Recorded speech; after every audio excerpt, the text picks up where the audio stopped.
the period we saw that the fundamental frequency of the output voltage is 2 omega, because for each because for every period of the input we are getting 2 periods of the output. Okay, and we also find out the basic performance parameters. Okay, average voltage, average load current, RMS load current, RMS output voltage, and so on. And we also found that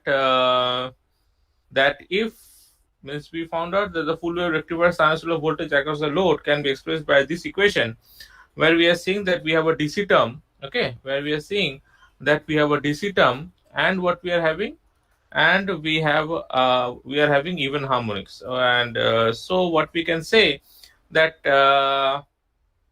this V0, as you can see, is written in the slide that it is 2 Vm by pi, and Vn was 2 Vm by pi into 1 by n minus 1 minus 1 by n plus 1. And so as you can see that as the harmonic number increases, what will happen, that the voltage amplitude decreases. Okay, so the combination of a decreasing voltage amplitude of Vn and increasing of the and increasing impedance Zn makes the current due to the harmonics, that is In, decrease rapidly for increasing harmonic numbers.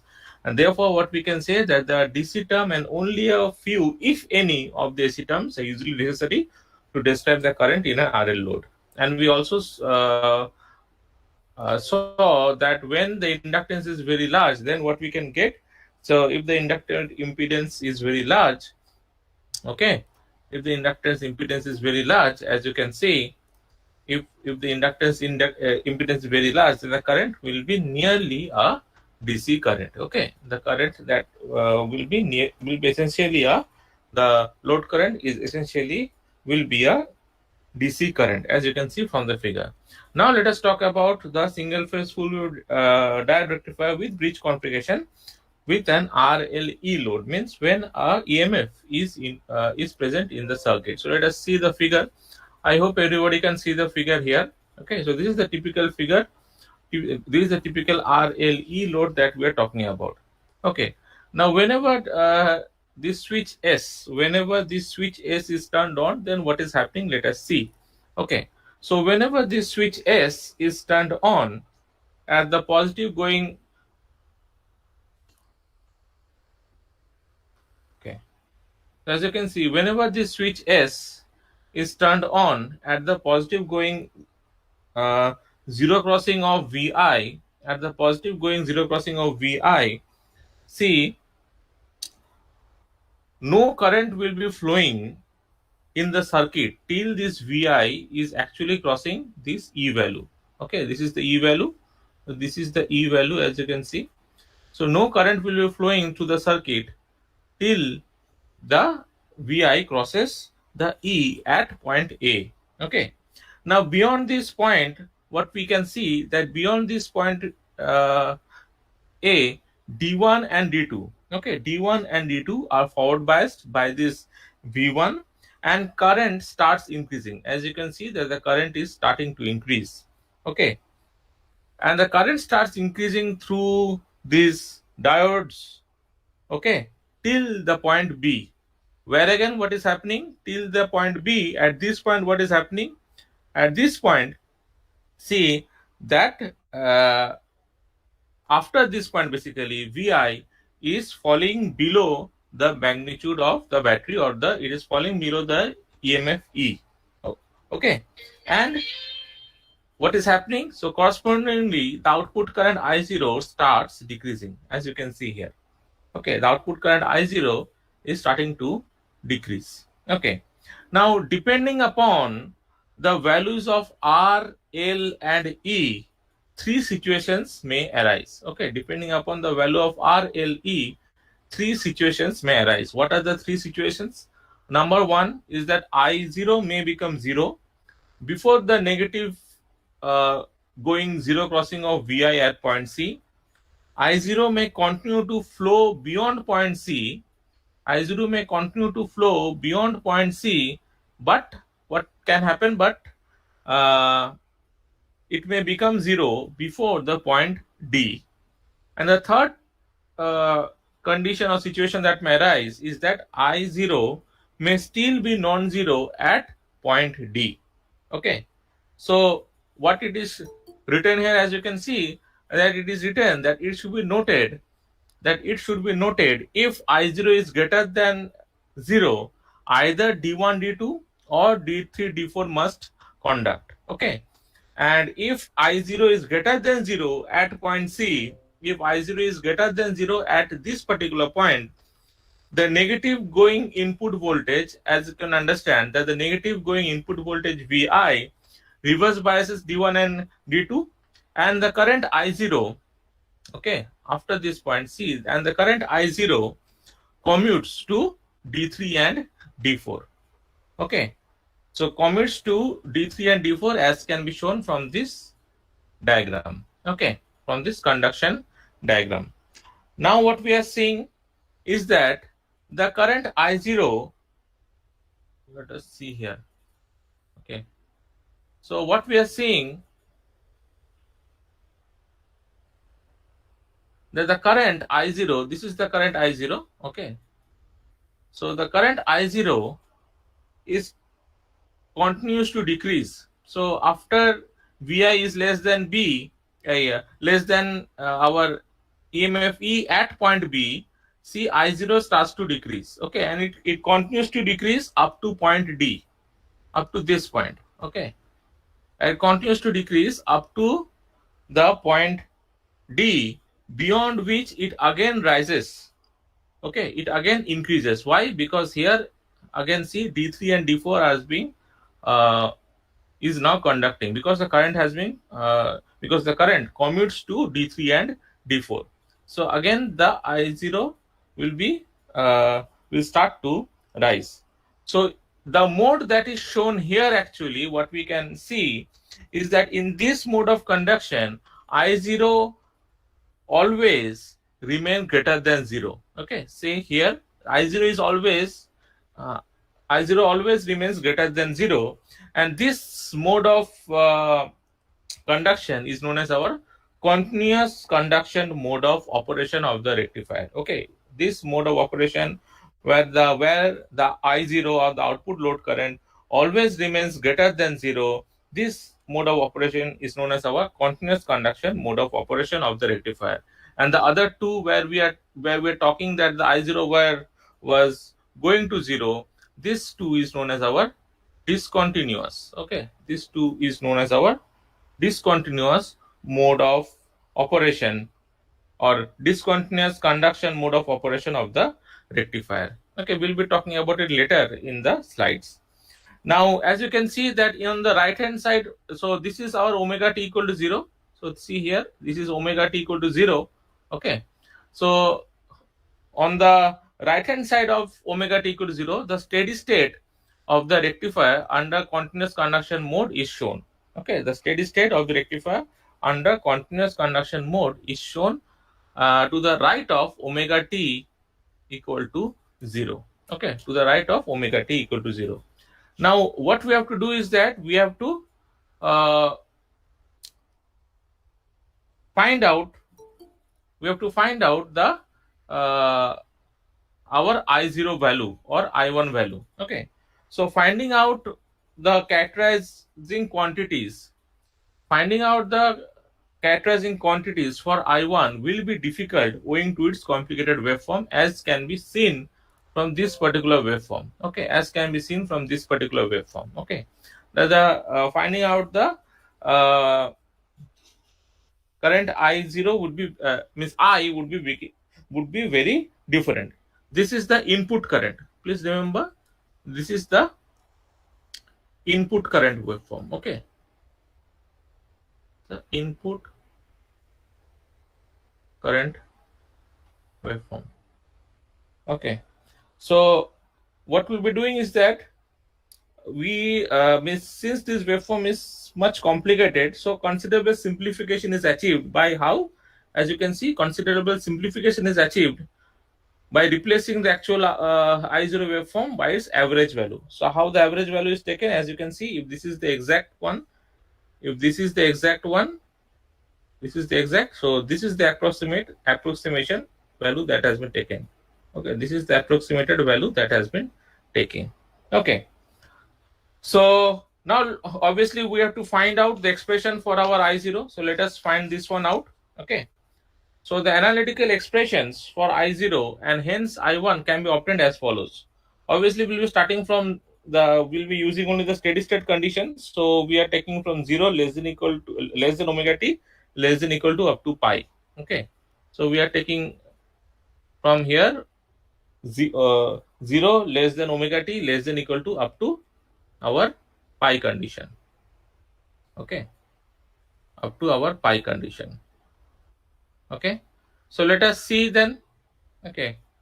So how we are doing it? So what we can write is that we can write Vi equal to Vm sin omega t plus, equal to Ri0 plus L di0 by dt plus E. Okay, so this is the simple KVL equations that we are getting from these expressions when the diodes are conducting. Okay, so see, as you can see, we have two boundary conditions. We have two boundary conditions. Why? We can see how the current is behaving. So the current at omega t equal to I and omega t equal to pi, they are more or less the same.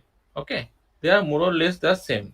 So that's why that expression is taken here. So as you can see that they are I0 omega t equal to 0 equal to I0 omega t equal to pi, and the general solution can be written in this way that we have done in our half wave rectifier case also. Okay, so general solution can be written in this way where all the phi, z and sin theta are all given.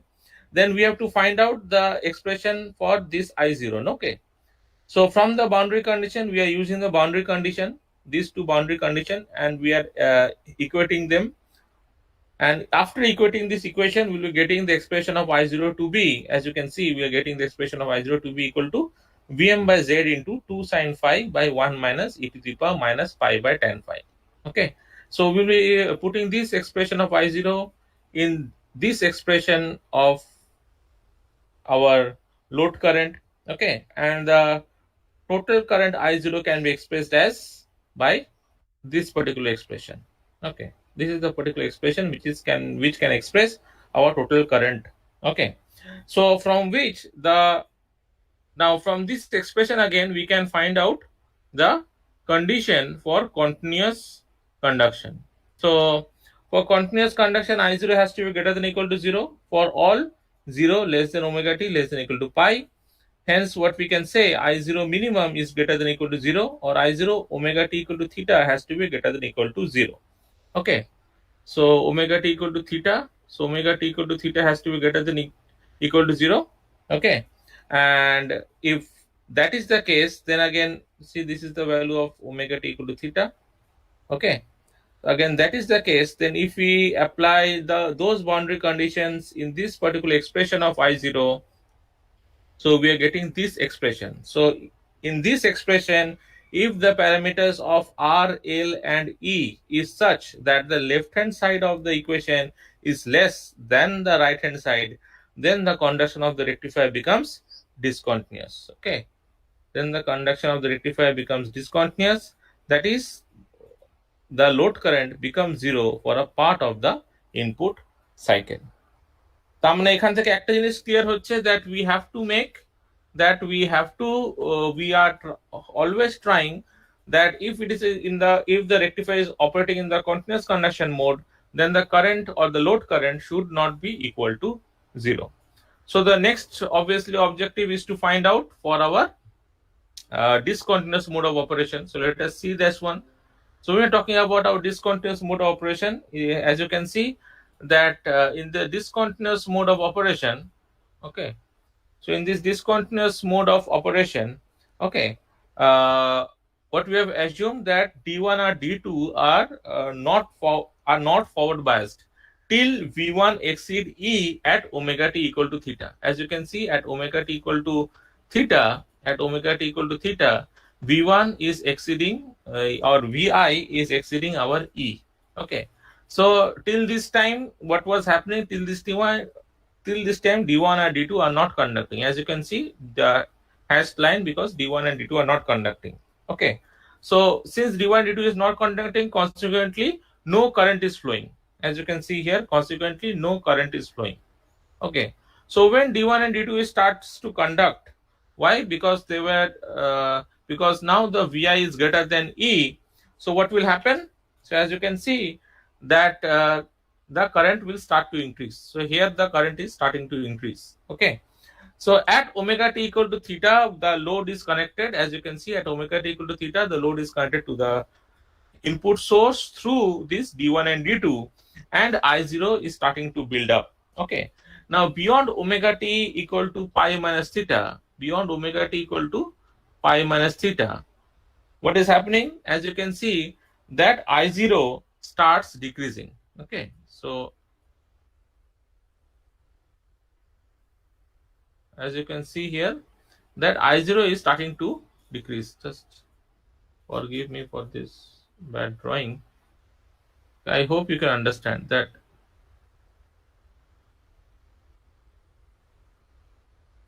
Yes, I0 starts to decrease from omega t equal to pi minus theta. Okay, from this point onwards, as you can see that I0 starts to decrease. Okay, and it becomes 0 at what point? And it becomes 0 at omega t equal to beta. So this point is our omega t equal to beta. Okay, so at omega t equal to beta, the I0 becomes 0. Okay, I0 becomes 0, and please note that this beta value is less than our pi. Okay, this beta value is less than our pi. So what will happen then? So we can very well understand that at this position, okay, the D1 and D2 are reverse biased. Okay, the D1 and D2 are reverse biased at this position. Okay, now D3 and D4 would become forward biased at omega t equal to pi plus theta. Okay, D3 and D4 will become forward biased at omega t equal to pi plus theta when I0 will again start increasing. As you can see here, when I0 will again start increasing. Thus, what we can observe from here is that none of the diodes is conducting during the interval of omega t equal to, during the interval beta less than omega t less than equal to pi plus theta. Okay, in this interval, none of the diodes are conducting. Okay, none of the diodes are conducting. Okay, and what is happening? So that's why I0 remains 0 during this period. Okay, I0 remains 0 during this period. Okay, I hope you can understand. Okay, so then what you have to find out? So obviously you have to find out the expression for of the current under this condition also. So let us see that one.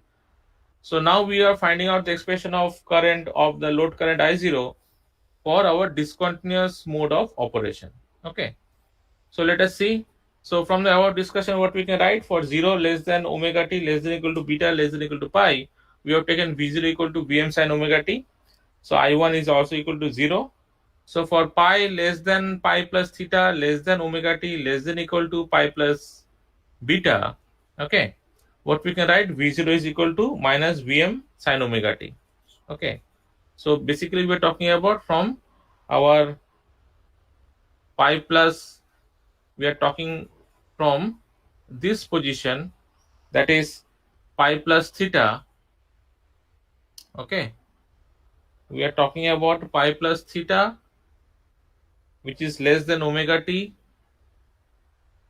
Here pi plus theta, which is less than omega t, which is less than pi plus beta. Okay, so this is our pi plus theta, and this point is our pi plus beta. Okay, so for pi less than pi plus, means this pi is obviously less than pi plus theta. So what we are writing, for pi less than pi plus theta less than omega t less than equal to pi plus beta less than 2 pi, what we can write? We can write V0 equal to minus Vi, which is equal to Vm sin omega t. So I1 equal to minus I0, and V0 would be equal to the E value. Okay, Why? As you can see here, V0 is equal to the E value, okay, and I1 and I0 is equal to 0 otherwise. So what we can write, the V0 average we can write the V0 average as 1 by pi integral of theta 2 pi plus theta V0 d omega t. So again, this expression can be written as 1 by pi into integration of theta to beta Vm sin omega t d omega t plus integration of beta to pi plus theta into E into d omega t. Now, why we are writing E? Since E is equal to Vm sin omega t. So that expression can be written as V0 average equal to Vm by pi into cos theta minus cos beta plus pi plus theta minus beta into sin theta. So this total expression actually gives us the average voltage in a discontinuous conduction mode of operation of a single phase full wave diode rectifier with R and E load. Okay, now let us talk about the load current. So the load current, how we are finding it out? The same way that we have found out the load current in the previous case. Okay, so as you can see that we are finding out for theta less than omega t less than equal to beta. So this is the expression. So from this expression, since within this the since within this, as you can see, that the voltage is operating, that the current is flowing. Okay, for theta less than omega t less than equal to beta, the current is flowing. So within this position, for this position, we are finding out the value means we are finding out the expression for I0 as well as the expression for our beta. Okay, so this is the expression that we are getting from the cable expression, and this is the condition for our these are the boundary conditions again. Okay, these are the boundary conditions, because as we have seen that the load current is zero, the load current is zero at omega t equal to 0 and at omega t equal to beta, and at omega equal to I, as this one. Okay, so I0 minus omega t minus theta by tan phi plus Vm by z into sine of omega t minus phi minus sine theta by cos phi, where obviously tan phi, z and sine theta are all given. So from the initial condition, what we can write,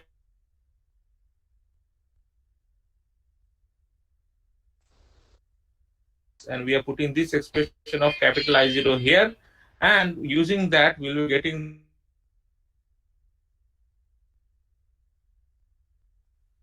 expression of current. This is the expression of load current for discontinuous mode of operation. Okay, for discontinuous mode of operation. Okay, similarly I0 omega t beta equal to 0. If we are putting this expression in this I0 expression, then will be arriving at this expression from which the value of beta can be solved. Okay, from which the value of beta can be solved. In semester examinations, what we give, we can because as you can understand that solving this particular expression for beta will be requiring too much of time, because it has to be solved iteratively. Okay, so what we can do is that we can give the value of beta, and you have to find out either the voltage or the value of theta likewise. Okay, we can we can slightly tweak the this particular expression in the way that the beta value will be provided to you, and you may be asked to find other values. Okay, when it's simple problems are given in any book, okay, from where you can solve typical problems using this factor. Okay, next what we have next is our the capacitance output filter. Okay, next is our capacitance for output filter, whose analysis is very much similar to that of our half wave rectifier circuit. Okay, so here as you can see, we have a large capacitor in parallel with the resistive load, a large capacitor in parallel with the resistive load, and because of which the output is essentially a DC value. So as you can see that the time for which the capacitor discharges is smaller than that for the half wave rectifier. The half wave rectifier, the capacitor discharge was something like this, no? It was something like this. But in this case, as you can see here, that for a full wave rectifier, the time for which the capacitor discharges is smaller than that for our half wave rectifier. Okay, and why it is happening? Because of the rectified sine wave in each half of the in second half of each period, because of here. Okay, because of this rectified sine wave. So as you can see here, because of this voltage. Okay, so because of the rectified sine wave in second half of each period, the full waves in a full wave circuit, the time for which the capacitor discharges is smaller than that for a half wave rectifier. Okay, and similarly, the output voltage ripple, as you can understand, the output voltage ripple for the full wave rectifier will obviously be very small in case of a half wave rectifier. How much small? It is around half of the half wave rectifier. How we are finding it, or why we are saying it half of the half wave rectifier, we'll be seeing it later. Okay, and obviously again the peak output voltage for this full wave circuit will be less, okay, compared to our half wave circuit, because here there are two diode voltage drops rather than one, which was in our case of half wave rectifiers. Okay, so how the analysis proceeds? I just said the analysis proceeds exactly as our half wave rectifier. Okay, here the analysis proceeds exactly as the half wave rectifier. Obviously, what we can say is that output voltage is a positive sine function when one of the diode pairs is conducting, and is a decaying exponential otherwise. So when one diode pair is on, then the expression would be Vm sin omega t, and when the diode pair is off, then the expression would be Vm sin theta into e to the power minus omega t minus theta by omega rc. Okay, where this theta is the angle where the diode becomes reverse biased, which is the same as that of a half wave rectifier, which was found out to be tan theta equal to tan inverse of minus of omega rc, which can be written as minus tan inverse omega rc plus pi. Now the maximum output voltage, as you can understand, that it is our Vm. Okay, the maximum output voltage is our Vm. Okay, so the minimum output voltage is determined, as you can see, by evaluating V0 at the angle at which the second pair of diodes turns on. Okay, at which the second pair of diodes turns on. So the minimum output is determined evaluating V0 at the angle at which the second pair of diodes turns on. So the second pair of diode turns on at omega t equal to pi plus alpha. Okay, at omega t equal to pi plus alpha. So what is happening at the boundary condition then? So at the boundary point, we can write that Vm sin theta into e to the power means in place of omega t, just see we have written pi plus alpha. Okay, in place of omega t in this particular expression, in place of omega t, we are writing pi plus alpha. So this is the boundary point. Okay, so at that boundary point, what is happening means one pair is turning on and one pair is turning off. Okay, so at the boundary point, we can write Vm sin theta into e to the power minus pi plus alpha minus theta by omega rc equal to minus Vm sin pi plus alpha. So from this expression, again, this is the expression that we are getting, which must be solved numerically to find our alpha. Again, if this type of problems are given in your semester, then obviously the value of alpha would be provided, because numerically solving alpha in the semester time would be very cumbersome. Okay, so then what we can find, that the peak to peak voltage ripple is the difference between the maximum and the minimum voltages. What was the maximum voltage? It was our peak voltage Vm.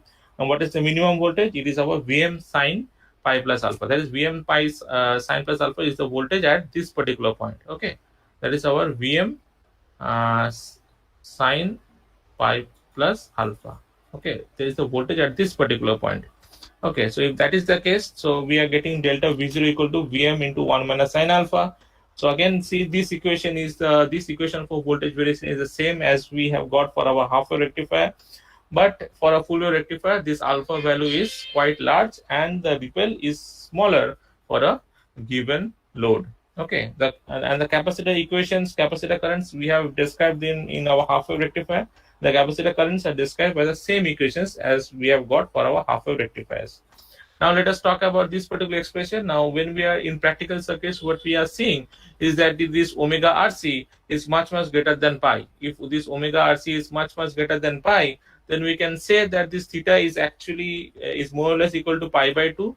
Okay, and alpha is also is more or less equal to pi by 2. Then the minimum output voltage is then approximated from this expression of theta, okay, for the diodes of evaluated at omega t equal to pi. So if that is the case, then the expression turns out to be V0 pi plus alpha turns out to be C Vm into minus pi by omega RC. Okay, then the ripple voltage for the full wave rectifier with a capacitor filter can be expressed as this expression, where delta V0 is more or less equal to Vm into 1 minus e to the power minus pi by omega RC. Again, we are expanding this e to the power minus pi by omega RC, and by expanding it will give us 1 minus pi by omega RC, and we are substituting this expression in here, and we are getting delta V0 to be Vm by 2 pi FRC. Please remember that for a half wave rectifier it was Vm by FRC, but in this case for a full wave rectifier we are getting the value as Vm by 2 FRC. So this states that the approximate peak to peak ripple voltage for the full wave rectifier is 1/2 that of the half wave rectifier. Okay, I will be just back in 1 minute. Okay, I will be back in just 1 minute.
Yes, sorry for the delay. Am I audible?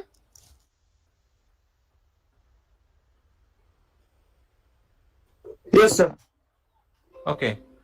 So as you can see that the expression that we have got, delta V0, that is the ripple voltage for our capacitance output filter for a full wave diode rectifier, is Vm by 2 FRC, where we found out where the same expression for a half wave rectifier was how much? It was Vm by FRC. Okay. For half wave, delta V0 was Vm by FRC. So what we can clearly say that the approximate peak to peak ripple voltage for the full wave rectifier is 1/2 that of the half wave rectifier. Okay, and obviously here also the half wave is like in the half wave uncontrolled rectifier or the half wave diode rectifier, where the peak diode current was much larger than the average diode current. Here also for a capacitance output filter for a full wave diode rectifier, the peak diode current is much larger than the average diode current. And again, the average source current is 0 because as you can see that here the source current, what is happening? Because here the source current is symmetrical. Okay, so because the source current is symmetrical, so what we can say that its average source current would be 0. Okay, the average source current would be 0. Okay, here we have seen the figures as you can see here. So this is the average source current, symmetrical. So what we can say that the average source current is 0. Okay, so now we are please see that whatever we have assumed till now, see, we have not assumed any source inductance. We have not assumed that there is any source inductance in this particular circuits. Okay, what will happen if a source inductance is there? Now let us talk about that one. So what we're talking about now is the effect of source inductance on our current commutation. So effect of source inductance on current computation. So let us see. So here, as you can see, we have a very simple hypothetical figure as shown in this figure A. Okay, and the output is represented by a constant DC source. Okay, the output is represented by a constant DC current source ID. Okay, so obviously the figure or the output of this particular with zero source inductance is given. So when we have zero source inductance, so if this is our load voltage, so this would be our load voltage, that is our VD. Okay, and this would be our source voltage. The black line, as you can see here, the black line, okay, that would be our source voltage. This is our source voltage, as you can understand. Okay, so this is the figure where we have considered, and this is the source current also. This is the source current. So whenever the diode would not be conducting, what will happen? That its value will also be 0. Okay, the value will also be its value would be 0.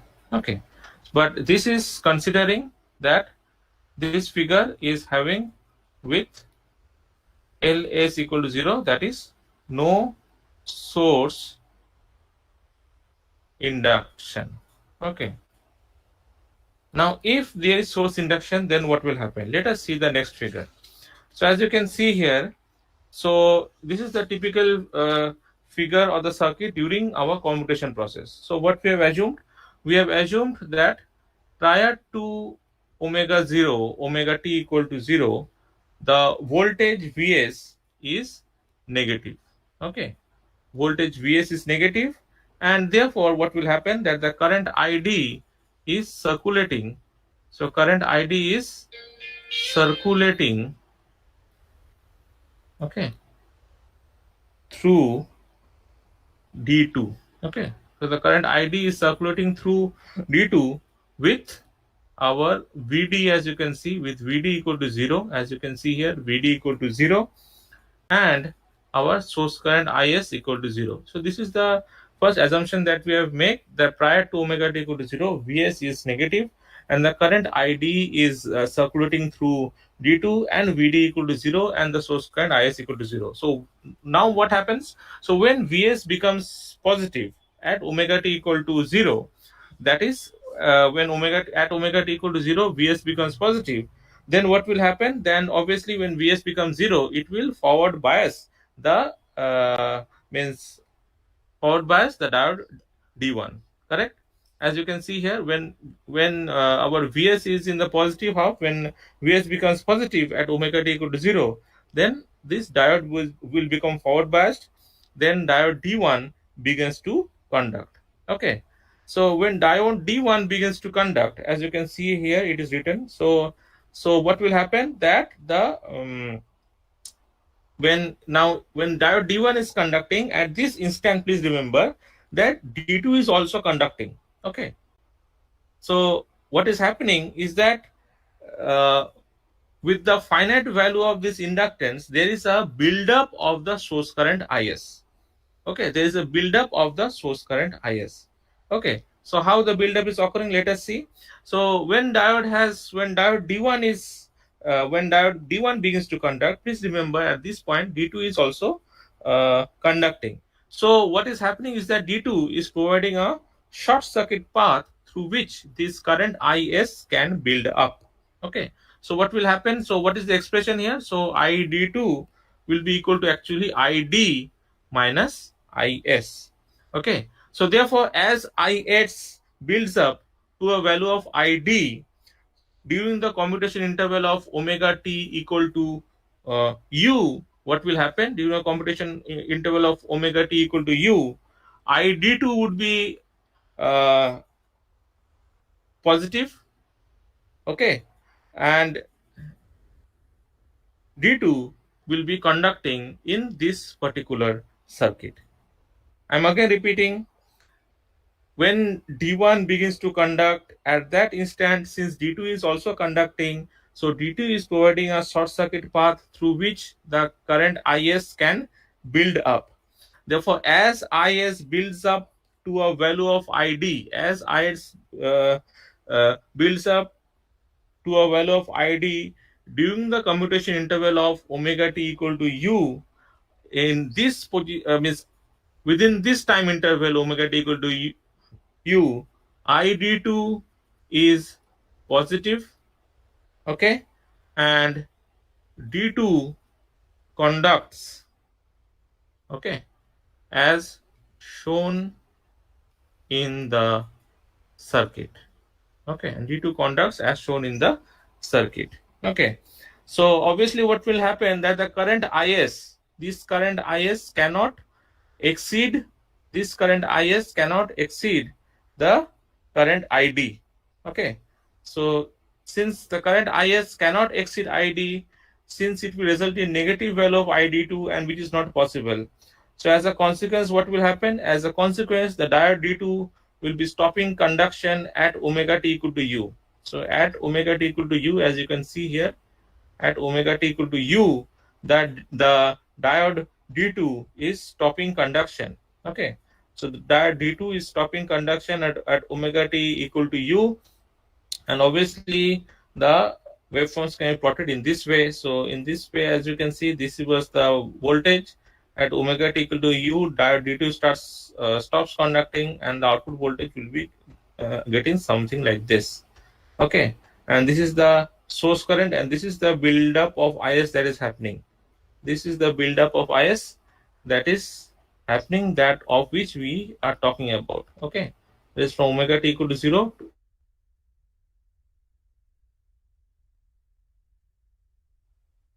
id, the buildup of this current is taking place, okay. So one thing is clear, that from the introduction that the current is, okay, that the current is through the inductor, what is happening, it starts with a zero value at the beginning of the commutation interval.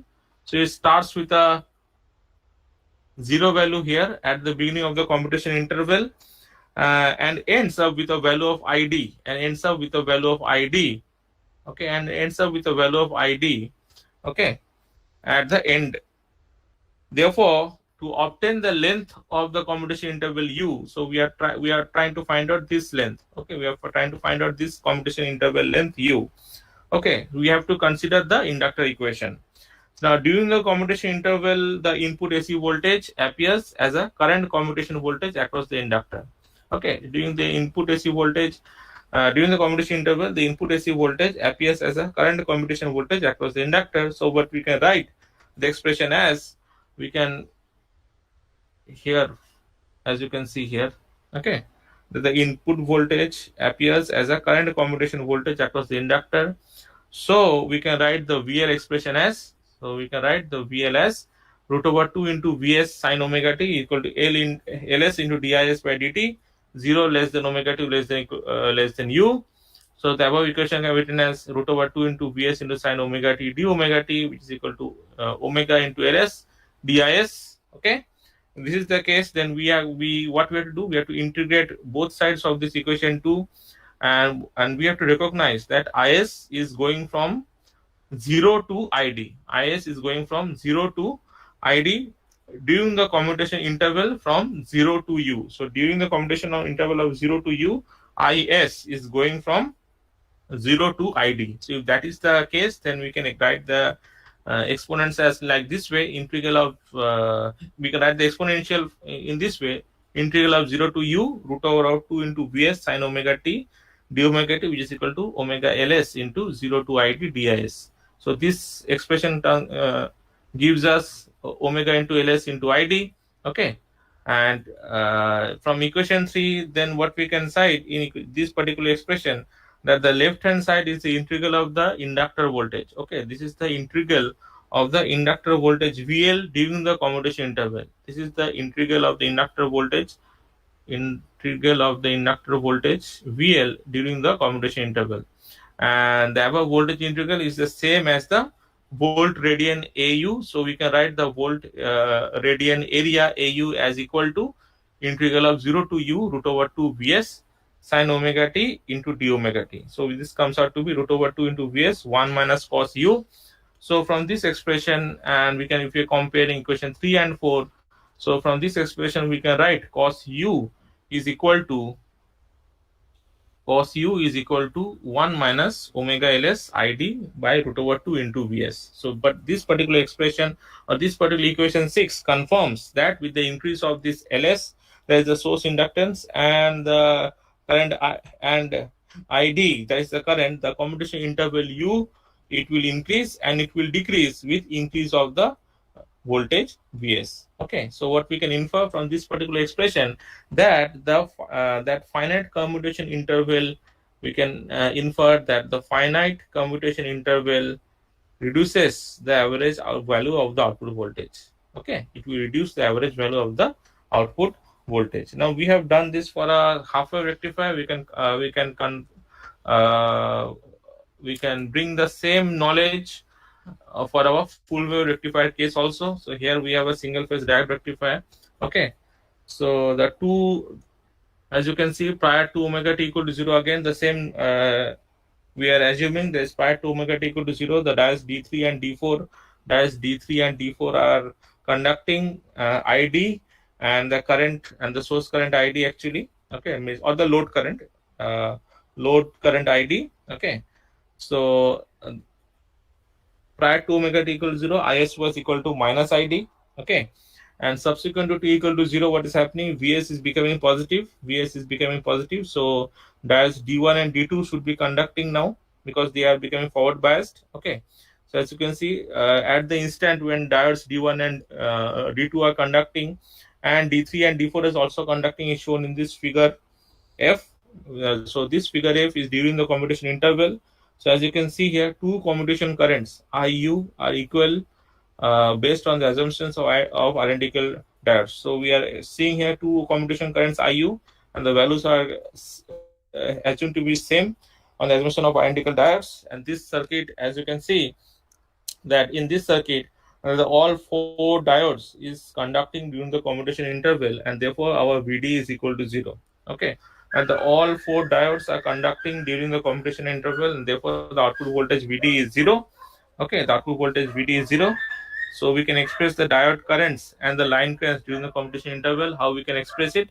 We can express it by these equations. See, ID1 is equal to ID2 equal to IU, and similarly ID3 minus ID3, okay, minus ID4, okay, ID3 minus ID4 equal to ID minus IU, and ID1 equal to ID2 equal to IU. If that is the case, then we are getting the expressions as IS is equal to minus ID plus 2 into IU. And similarly, at omega t equal to U, as you can see from here, that at omega t equal to U, our ID1 will our ID1 would be equal to ID2, which is equal to ID, and our source current IS would be equal to ID. Okay, as you can see, at omega t equal to U, ID1 would be equal to ID, 2 equal to ID, and IS would be equal to ID. So obviously, during the computation of currents from diodes 3 to 4 to diodes 1 and 2, the current through the inductor LS changes from, as you can see here, it changes from, this is our minus ID, no, it changes from minus ID to our plus ID. Okay, it changes from minus ID to our plus ID. And similarly, if we apply the same hypothesis which we have just applied in the previous case, we can find out the volt radian area AU to be equal to integral of 0 to U root over 2 into Vs sin omega t d omega t, which is equal to omega ls into integral of minus ID to ID. Recollect, in the previous case it was starting from 0 to ID, but here it is starting from minus ID to ID dis. So the expression would be equal to 2 into omega s, 2 into omega into ls into ID. And the AU, we can just equate the equations as root over 2 into Vs into 1 minus cos u equal to 2 into omega ls into ID. So the expression would be cos u equal to 1 minus 2 omega ls by root over 2 into Vs into ID. And here also what we are seeing, that the source inductance is lowering the average output voltage of full wave diode rectifiers. Okay, and obviously a similar computation will be taking place 1/2 cycle later when is goes to 0. When is goes to 0, as you can see in this condition, the VD would be 0, and then again it will start to operate. Okay, then again it will start to operate. Okay, so I think you have got a brief idea. You have got a idea of our single phase full wave diode rectifiers also. Okay, and with this we finish our today's class. Any questions till now? Sir হ্যাঁ বলো। Sir একটা question ছিল যে ওই source current যেটা আছে sir হুম। ওটা sir perfectly square wave হচ্ছে কেন? পারফেক্টলি স্কোয়ার ওয়েভ হচ্ছে কেন? মানে আগের এইটা গুলো যেরকম, না না স্যার এখানে নয়, ওই আগে যে আমরা হাফ ওয়েভ পড়লাম বা আচ্ছা অন্য আচ্ছা আচ্ছা। ওখানে। ওকে, এইগুলো বলছো তো? এই যে তাই তো? না এটাই তো এটা সোর্স নয় কারেন্ট। স্যার, এটা আগেরটা। আগেরটা হাফ ওয়েভের কথা বলছো কি?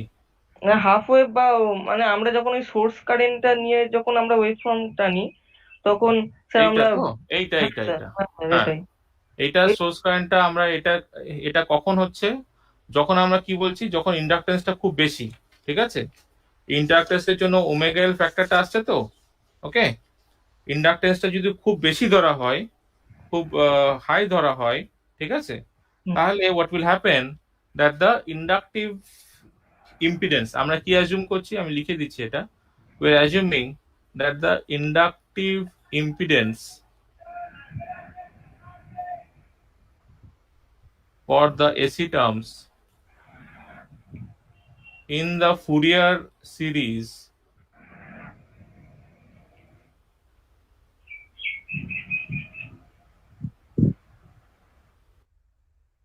effectively eliminates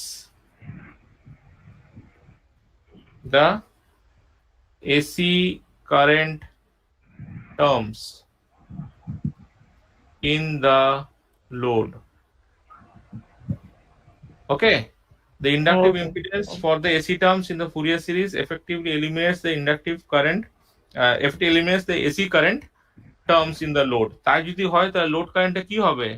Load আচ্ছা DC. current, yes, load current then will become is essentially DC. Okay, it will become Okay, sir. essentially DC. এবং তার জন্যই হচ্ছে কিনা আমরা কি বলছি যে লোড কারেন্ট ভ্যালুটা প্রায় একটা এই যে স্ট্রেট লাইন আমরা পাবো, that the load current will be almost a DC current. So that's why we have taken IRMS to be I0. If that is the case, then the source current will be following this pattern, because ও তো voltage যেরকম হবে তার উপর depend করবে না source কারেন্টটা, তার জন্য এরকম ও একটা স্কোয়ার কারেন্ট হিসাবে ট্রিটেড হবে। ঠিক আছে, অ্যাজ ইফ জানো, দেখো তুমি এই কন্ডিশনে এই যে আমি অন্য কালার ইউজ করি,